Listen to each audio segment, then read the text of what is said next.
Y de graves violaciones a los derechos humanos, que continúa con su política Nicaragua en contra de las organizaciones de la sociedad civil. El martes las autoridades cancelaron la personalidad jurídica de otras 15 ONGs. Nicaragua endureció esas leyes tras las protestas contra el régimen de Daniel Ortega en 2018, que en 3 meses dejaron más de 300 muertos. Desde entonces, más de 3.600 ONGs han sido cerradas. Según la ONU, el gobierno de Nicaragua sigue perpetrando graves violaciones equivalentes a crímenes de lesa humanidad. Defensores de derechos humanos, periodistas, miembros de la Iglesia Católica han sido víctimas de diferentes medidas represivas, incluso la privación de la ciudadanía. Organizaciones de derechos humanos se han visto obligadas a reorganizarse en el exilio. Un ejemplo es el colectivo Nicaragua Nunca Más, con sede en Costa Rica.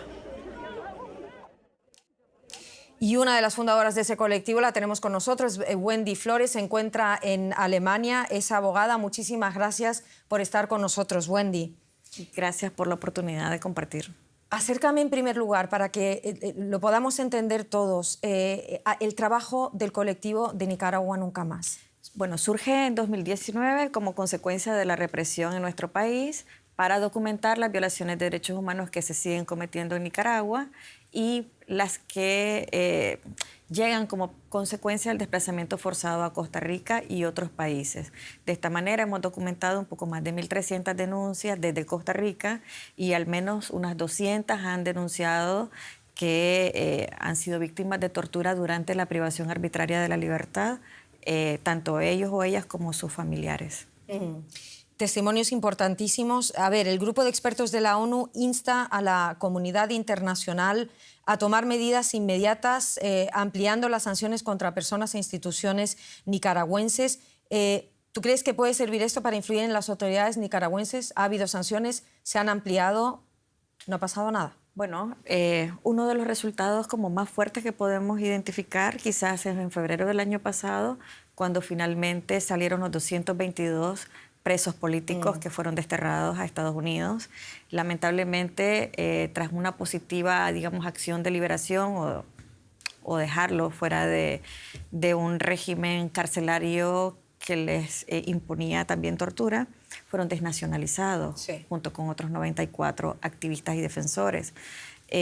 Lo cierto es que después de esto no ha habido nuevas acciones que den pasos a que Nicaragua va a buscar cómo democratizarse o otorgar pues, justicia a las víctimas. Entonces se mantiene bajo un sistema represivo, continúan las cancelaciones de organizaciones, continúan las detenciones arbitrarias y los actos de tortura en nuestro país.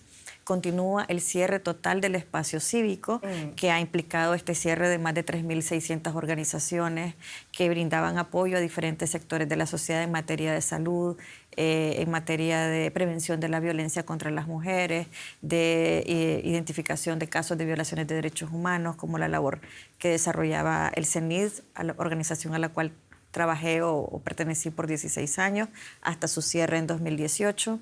Y fue cuando que tuviste que exiliar a Costa Rica. Exactamente. Me pregunto, Wendy, Nicaragua mantiene en la cárcel a más de un centenar de presos políticos en condiciones nefastas. ¿Sabes cómo están? Bueno, cada vez más limitados, de que sus familias les puedan ver, de que sus abogados o abogadas puedan hacer una representación legal conforme a lo que establecen las leyes y la Constitución política, que se les respeten las garantías del debido proceso. Eso no se está dando.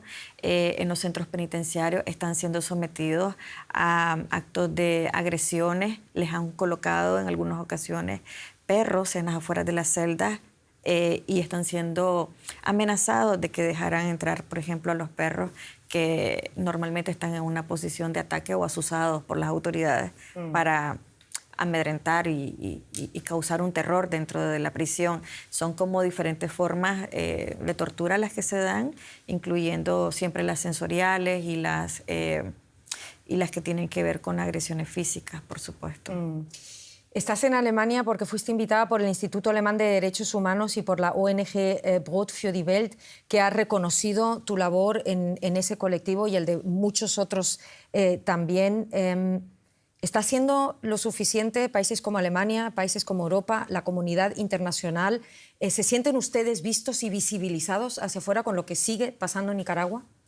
Bueno, se ha hecho mucho, se ha hecho bastante por la situación de derechos humanos, pero pareciera ser que es insuficiente y pareciera ser que necesitamos más acciones que vayan dirigidas a presionar al régimen de Ortega Murillo para que puedan haber cambios dentro de nuestro país. ¿Cómo crees que se puede presionar? Perdona que te interrumpa, el régimen de Ortega y Murillo. Bueno, se podrían profundizar en los temas de cooperación. Es decir, se sigue dando financiamiento todavía sin verificar las cláusulas de derechos humanos ni la transparencia que puede ocurrir. Recordemos que es un gobierno, un régimen corrupto y que además ha cerrado todos los espacios dentro del país, ha expulsado no solamente el sistema de Naciones Unidas y el sistema interamericano, sino también a embajadas, a funcionarios, representantes diplomáticos, con el objetivo de no ser sometido al escrutinio ni a la observación. Entonces, otras medidas que se pueden implementar, bueno, está la misma Corte Internacional de Justicia, donde se pueden presentar acciones por la violación a la Convención contra la Apatridia, se pueden impulsar acciones de carácter de justicia universal, por ejemplo, que los estados puedan proceder a investigar y procesar y sancionar quizás o perseguir penalmente a los perpetradores de estas graves violaciones de derechos humanos o que han cometido crímenes de tortura, que han sido también ya documentados por el grupo de expertos de Naciones Unidas. Renovar los mandatos tanto del Alto Comisionado de Derechos Humanos como el grupo de expertos son medidas que van a favorecer la investigación porque Nicaragua sigue sufriendo una dictadura, siguen habiendo violaciones graves de derechos humanos y sigue contaminando la región que se está convirtiendo cada vez en una región con unos autoritarismos más fuertes. Wendy Flores, del colectivo Nicaragua Nunca Más, muchísimas gracias por acompañarnos en el estudio y espero que su mensaje cale bien. Muchas gracias. Aquí y en todas partes. Gracias a ti.